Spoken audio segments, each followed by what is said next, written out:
خصوصیت کی عبادت میں ہیں۔ آج ابراہیم کو یہاں پر ہم مخصوص کریں گے اور ان دونوں بچوں کو بھی جن کو خداوند نے وہ بیٹا عنایت کیا ہے، اور خدا کا شکر کریں گے اس کی اس نعمت کے لیے۔ اور میں اس پر آپ کو پیغام دوں گا کہ خدا کس طرح ہمیں یہ برکتیں عنایت کرتا ہے۔ بعض اوقات اب تو بڑی روشنی آ گئی ہے اسی لاہور میں، مجھے 50-55 سال ہوئے ہیں خدمت کرتے ہوئے، مجھے میں 20 سال کا تھا جب میں نے یہ کام کیا۔ بہن پروین بیٹھی ہوئی ہے، بہن منی بیٹھی ہوئی، گواہ اس بات کی، ایڈر صاحب بیٹھے ہوئے، اقبال صاحب، ان کو پتہ ہے۔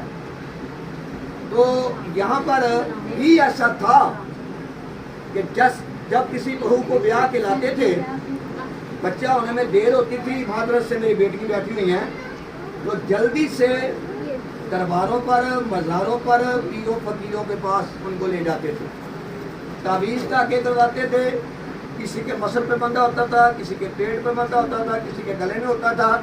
بھائی یہ کیا ہے؟ بھائی جی بچہ نہیں ہو گیا تا کر کے تعویذ کرایا ہے۔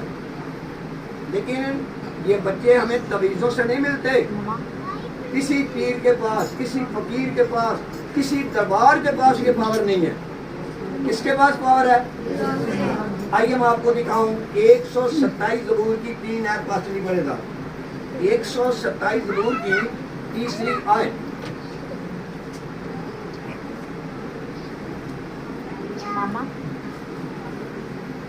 جی تیری بیوی تیرے 127 کی 3 سال۔ ہاں جی غلطی کر دیں، کوئی بات نہیں۔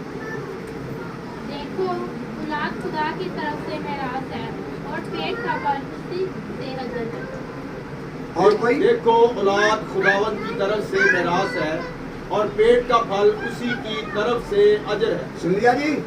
ذرا غور کریں، پاسٹر صاحب مجھے 15 منٹ دے رہے تھے، میں نے ریکویسٹ کر کیا تھا کہ گھنٹہ لیا ہے۔ میں ذرا آپ کو کلام سنانا چاہتا ہوں کہ کیا حقیقت ہے اور ہم کیا کر رہے ہیں۔ اولاد خداوند کی طرف سے میراث ہے۔ خدا کا بندہ سلیمان کہہ رہا ہے، یہ داؤد نے نہیں کہا، سلیمان کے بھی زبور ہیں، یہ سلیمان کا زبور ہے، اور وہ کہہ رہا ہے کہ اولاد خداوند کی طرف سے میراث ہے اور پیٹ کا پھل اسی کی طرف سے اجر ہے۔ یہ خداوند کی طرف سے ہے۔ جب خدا ہمیں میراث دیتا ہے بھائی اس کی حفاظت کرنے کو ہمارا حق بنتا ہے کہ نہیں بنتا؟ کیوں بھائی؟ اگر ہمارے ماں باپ ہمیں خوبصورت مکان بنا کے دے جائیں میراث میں اور بعد میں ہم اس کو توڑ پھوڑ کے فنا فلا کر دیں، یہ بڑی اچھی بات ہوگی؟ کیوں بھائی؟ ہمارا حق بنتا ہے کہ اس کو اچھے سے اچھا کریں اور اس کو ایک اسٹوری اوپر لے جائیں، اچھا بنائیں اس کو۔ اگر خدا یہ میراث ہمیں دیتا ہے، جیسے ان بچوں کو خدا نے یہ بیٹا دیا ہے، تو اس کی ذمہ داری بھی ان بچوں کی ہے۔ اور ایک بات میں آپ کو بتاتا چلوں، بچے کی سب سے بہترین کتاب جو ہے، پاسٹر صاحب آپ نے بی اے کیا، کون ہے؟ بچے کی جو سب سے اعلیٰ اور پہلی کتاب ہے وہ ماں ہے۔ ماں ہے۔ ماں بڑا حق بنتا ہے ماں کا بچے کو تربیت دینے میں، لیکن دیکھنے میں کیا آتا ہے؟ کیوں بھائی؟ جب خدا اس قسم کا لاڈلا سا بچہ دیتا ہے، کیا کرتے ہیں ہم؟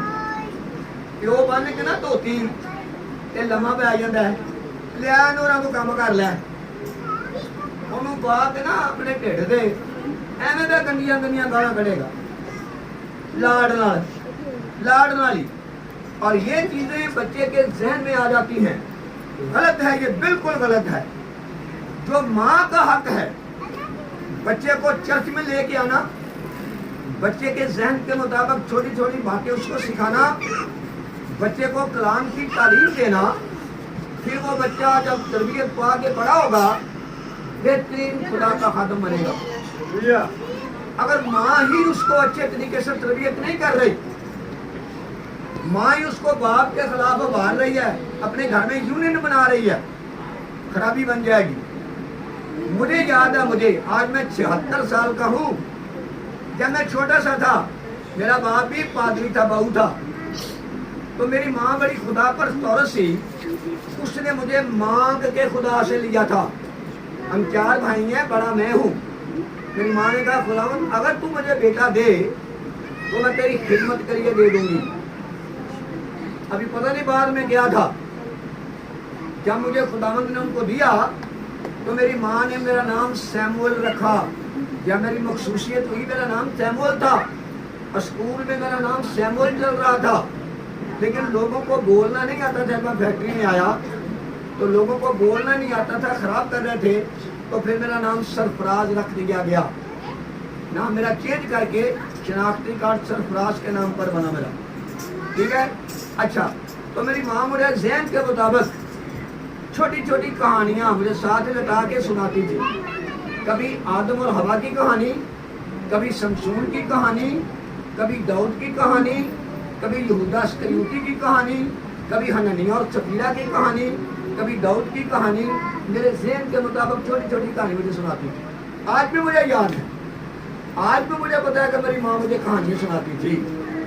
मेरी मखसूसियत लाहौर में पाकिस्तान हिंदुस्तान बनने के 2 साल पहले मैं पैदा हुआ, तो मेरी माँ मुझे इबादत में लाती थी। यहाँ पे खादम थे, उनका नाम था बख्त सिंह, सिख से मसीही थे।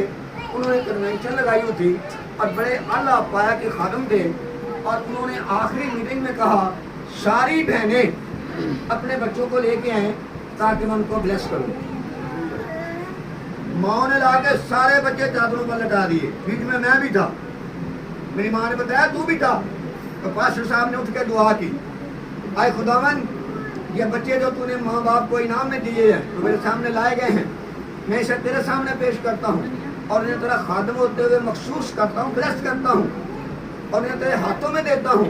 ये बच्चे बड़े होकर तेरे खादम बने। दूसरों का मुझे पता नहीं, मैं खादम की हैसियत में आपके सामने हूँ। मैं खादम की हैसियत में आपके सामने हूँ। जब बच्चों को ब्लेस करते हैं, पिछले साल मुझे याद है साहब जब हम बपतिस्मे करने लगे थे, 30-40 बपतिस्मे हमने किए थे। 46 लोगों ने एक सवाल उठाया यहाँ पर, इनको पता नहीं था। बहुत सारे लोगों ने कहा यहाँ तो बपतिस्मा ले लिया है, साढ़ा तो बपतिस्मा हो गया है, और इसे बपतिस्मा नहीं कहेंगे अब जो भी हम करेंगे, इसे मखसूसियत कहेंगे, कलाम से हवाले दूंगा मैं, और हम मान जाएंगे कि बाकी कलाम के मुताबिक काम कर रहे हैं। ये बपतिस्मा नहीं है। आपको याद है कि यीशु मसीह को मुकद्दसा मरियम और हज़रत यूसुफ हैकल में लेके गए थे? पता है? नहीं पता? निकालिए लूका की इंजील 2 बाब की 29 ऐसे पढ़ के सुनाए इनको। उनको भी लाया गया था 8 दिन के बाद हैकल में। लूका 2 की 29 ऐसे। मामा जी ऐ मालिक, अब तो अपने खादम चाची को अपने खलीफा कौल के बाबत सलामती से रुखसत जब करता है। शमाउन कहें मसीह को ब्लेस कर रहे थे अकल में, क्या कहा उन्होंने? आए मालिक, अब तू अपने कौल के मुताबिक अपने खादम को क्या कर, रुखसत कर, बुला ले, क्योंकि मेरी आंखों ने तेरी निजात देख ली है। सुन रहे हैं ना? इनकी ब्लेसिंग जरूरी है। ब्लेस कराते हैं बच्चों को। इनके बपतिस्मे यीशु की ब्लेसिंग हुई। बपतिस्मा कितनी उम्र में हुआ था भाई? कोई यीशु का बपतिस्मा कितनी उम्र में हुआ था भाई? आप बड़े बड़े बैठे हुए बताएं, कितनी उम्र में? 30 साल की उम्र में यीशु का बपतिस्मा हुआ था।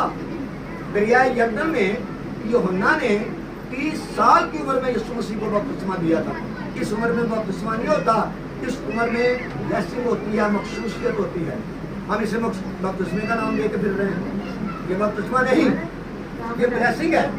हम इस बच्चे को भी ब्लेस करेंगे यीशु के नाम में, और इसको यीशु मसीह के हाथों में दे देंगे, और इनके माँ बाप की ड्यूटी होगी कि इस बच्चे की परवरिश करे। अगर ना करेंगे तो इसकी जिम्मेदारी ऊपर होगी। अन्ना के लिए मैं कुछ बताना चाहता हूँ आपको। अन्ना एक भांज औरत थी, उसकी शौकन भी थी, फिन्ना उसका नाम था। उसके बच्चे थे, अन्ना के पास बच्चे नहीं थे। परेशान थी, शौकन उसे ताने लेती थी। क्या दुआ की उसने? पास्टर साहब पढ़ सकते हैं तो पहला शमूएल पहले बाब की 11 पढ़ें, देखिए वो दुआ उसकी सुने जरा। दुआ क्या कर रही है? पहला शमूएल 1 की 11। उसने मन्नत मान ली, मन्नत। इतनी परेशान हो गई, वो रो रो के दुआ किया करती थी। खुदावन क्या मुसीबत है, मेरी शौकन मुझे जीने नहीं दे रही, मेरी दुआ सुन, मेरी फरियाद सुन। हाँ जी, 11वीं आयत से। और उसने मन्नत मानी और हाँ। कहा, ए रब्बुल अफ़्फ़ाज, अगर तू अपनी लोंडी की मुसीबत पर नजर करे अगर तू अपनी लौंडी की मुसीबत पर नजर करे और मुझे याद फरमाए और मुझे याद फरमाए और अपनी लोंडी को फरामोश ना करे और अपनी लौंडी को फरामोश ना करे और अपनी लोंडी को फरजंदे नरीना और बख्शे, अपनी लौंडी को फरजंदे नारीना बख्शे, तो मैं उसे जिंदगी भर के लिए खुदावंद को नजर तो मैं कर उसके जिंदगी भर के लिए खुदावंद को नजर कर दूंगी। दूंगी। और अस्तर बस शुक्रिया लेना, शुक्रिया। ये दुआ हन्ना कर रही थी अपनी औलाद होने के लिए, अपनी बेहतरी के लिए दुआ कर रही थी। पता नहीं किस तरह हन्ना को पता चल गया कि ये दुआ खुदावंद के लिए नहीं मैं कर रही, मुझे डायरेक्ट खुदा को कहना चाहिए, आए खुदावंद अगर तू मुझे बच्चा दे दे तो वो तेरा होगा। जब उसे पता चला तो क्या हुआ जी, खुदा ने उसे उम्मीद से किया, उम्मीद से हुई। शमूएल पैदा हुआ, क्या वो फिर गई अपने वादे से? लो भाई भाइयों, कहती होगी जब अगा भर किया वो भान तो उसको बचा नहीं था, पता नहीं अगा की होना चाहिए, बस खुदा माफी दे दे, अगा को बचा दो दे दे, ऐसा काम सुने? कैसे कहा? नहीं, वो अपने वादे पर अपनी मन्नत पर कायम खड़ी रही और दूध छुड़ाने के बाद उसे हैकल में एली काहन के पास ले गई। बड़े भाई जी 22वीं है, सुनेगा किसी की 22वीं।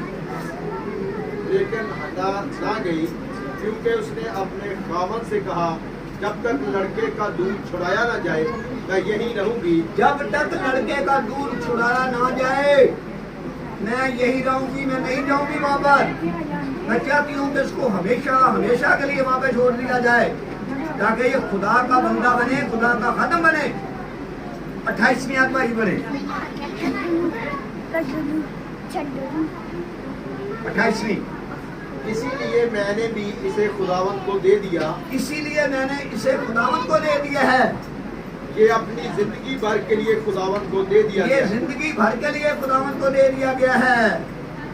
तब उसने वहाँ खुदावंद के अब आगे ये बैठा वापस किया। नहीं आएगा, हैकल में रहेगा, जिंदगी भर के लिए खुदावंद को दे दिया गया है।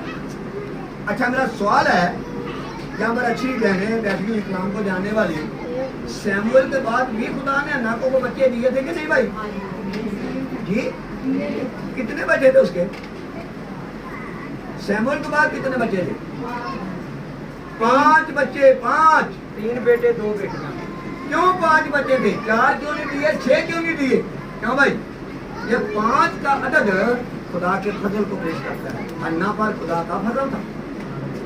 याद रखें, जब हम कोई चीज प्यारी से प्यारी खुदावंद को नजर कर देते हैं, खुदावंद को दे देते हैं, खुदा कभी हमारी गोद खाली नहीं रहने देता। याद रखें, तीनों फकीरों की वजह से गोद खाली हो जाएगी, यीशु की वजह से गोद हरगिज़ खाली नहीं होगी। सुन रहे हैं ना? उसने वादा पूरा किया, बच्चा खुदावंद को दे दिया। आप जानते हैं टॉप क्लास का नबी था शमूएल, टॉप क्लास, बेहतरीन नबी, सबसे बेहतरीन नबी था शमूएल। क्यों? उसे खुदावंद को दे दिया गया था। और इन बच्चों को मैं कहूँगा उठ के चले गए, वो कहाँ वो बच्चे वाले चले गए दोनों। वो इन्हीं को दे दे। मैं इनको ये कहूँगा इसको खुदा के घर में लेके आए। ये बच्चा खुदा ने इनको दिया है और खुदा में कोई उसको दे दें, फिर देखें कैसे खुदा बेटों से जोली भरता है। ये मैं कह रहा हूँ यहाँ पर खड़ा होके, खुदा बेटे ही बेटे दे देगा इनको, लेकिन खुदा के साथ मुखलस होने की जरूरत है। दूसरी बात, सारे आप मूसा की कहानी जानते हैं। मूसा को एक टोकरे में बहा दिया गया था दरिया में। क्यों? फराउन का ऐलान था कि इस्राएली औरतों के घर जितने बेटे हों उनको कत्ल कर दो, जितनी बेटियां हों उनको जिंदा रखो। कि फराउन ने ऑर्डर किया हुआ था और वो बेटों को छुपाते फिरते थे बेचारे। फराउन पैदा हुआ, सॉरी मूसा पैदा हुआ, उसकी माँ ने उसको टोकरे में बंद करके दरिया में बहा दिया, दरिया में छोड़ दिया, झाड़ियों में अटक गया। فرعون کی بیٹی اپنی سہیلیوں اور بہنوں کے ساتھ دریا پر نہانے گئی. کیا دیکھتی ہے؟ وہاں پر ایک ٹوکرا ہے. اس نے کہا ٹوکرے کو پکڑو, نکال کے لاؤ. جب ٹوکرا پکڑا گیا, نکالا گیا, اس میں ایک خوبصورت بچہ تھا. وہ کون تھا؟ موسیٰ. وہ اسے اپنے باپ کے محل میں لے گئی. اس نے کہا اس کے لیے پتہ کرو یہ کسی عبرانی عورت کا بچہ ہے, کسی دائیا کو لاؤ تاکہ وہ اس کی پرورش کرے, اس کو دودھ پڑائے. اس کی بہن گئی جا کے اس کی ماں کو لے آئی, یوسف کو. سننے ذرا غور سے. اب ماں اس کو دودھ بھی پلا رہی ہے اور اس کو تربیت بھی کر رہی ہے. بیٹا یہ جتنے تواریاں اٹھا کے پھر رہے ہیں نا گھر پہ, سارے میرے چاچے تائے ہیں. انہیں ان کو آزاد کرنا ہے یہاں سے. چوری چوری یہ تعلیم بھی دے رہی تھی اس کو. وہ بڑھتا گیا, بڑا ہوتا گیا, اس کے ذہن میں یہ بات بیٹھ گئی. کہنا میں یہ چاہتا ہوں کہ جب آپ بچوں کے ذہن میں کوئی بات بٹھا دیں گے, کبھی بچوں کے ذہن سے نہیں نکلے گی. گالیاں بٹھا دیں, گالیاں نکالتے جائیں گے. ایسی تعلیم کا ہٹ بٹھا دیں, ایسی تعلیم ہی دیتے جائیں گے. بڑا ہو کے ٹاپ کلاس کا لیڈر بنا. بنی اسرائیل قوم کو مصر سے نکال کے لے آیا. 10 لاکھ لوگ تھے جن کو نکال کے لایا. 10 لاکھ. 6 لاکھ مرد تھے, 4 لاکھ عورتیں اور بچے تھے. سن رہے ہیں نا تارے؟ کون لایا؟ موسیٰ. کون اس کے ساتھ تھا؟ خدا اس کے ساتھ. جب ان بچوں کو خدا کے راہ کی تعلیم دیں گے, یہ کل تو ٹاپ کلاس کے لیڈر بنیں گے. گالیاں سنائیں گے, سکھائیں گے تو گالیاں نکالیں گے. ٹھیک ہے؟ تو یہ بیٹا جو خدا نے ان کو دیا ہے بچوں کو, میری ان سے نصیحت ہے کہ اس بچے کو خدا کی راہ پہ لے کریں. اتنا اچھا فرعون گھر میں رہا تھا. 40 سال وہ فرعون کے محل میں رہا تھا. سارے مصر کے علم اس نے حاصل کیے اور اپنے وقت کا میں تھا. موسیٰ بڑا لکھا بندہ تھا. ایسا پیارا لیڈر بنا خدا کے لوگوں کو وہاں سے نکال کے لے گیا. وجہ کیا تھی؟ اس کی ماں کا ہاتھ اس کے ساتھ تھا. اس کی ماں اس کو تربیت کر رہی تھی, اس کی ماں اس کو تعلیم دے رہی تھی. اور میں آپ جو مائیں ہیں, آپ سے میں درخواست کرتا ہوں بچوں کو خدا کے گھر میں لایا کریں. ان کو سکھایا کریں, کہانیاں سنایا کریں, سنڈے اسکول ان کو بھیجا کریں. اگر ان بچوں کو آپ خدا کے راہ کی تعلیم دینا چاہتے ہیں, ورنہ یہ بچے آوارہ بن جائیں گے, یہ بچے نشئی بن جائیں گے, یہ بچے چور بن جائیں گے, یہ بچے خدا کے لوگ نہیں رہیں گے. ان کو خدا کے راہ کی تربیت دیں, کیونکہ یہ میراث خداوند کی طرف سے ہے. اس کی میراث کو سنبھالیں تاکہ آپ کو اور برکت ملے, اور برکت آپ پائیں. خدا آپ سب کو اس کلام کو اس طرح برکت دیں.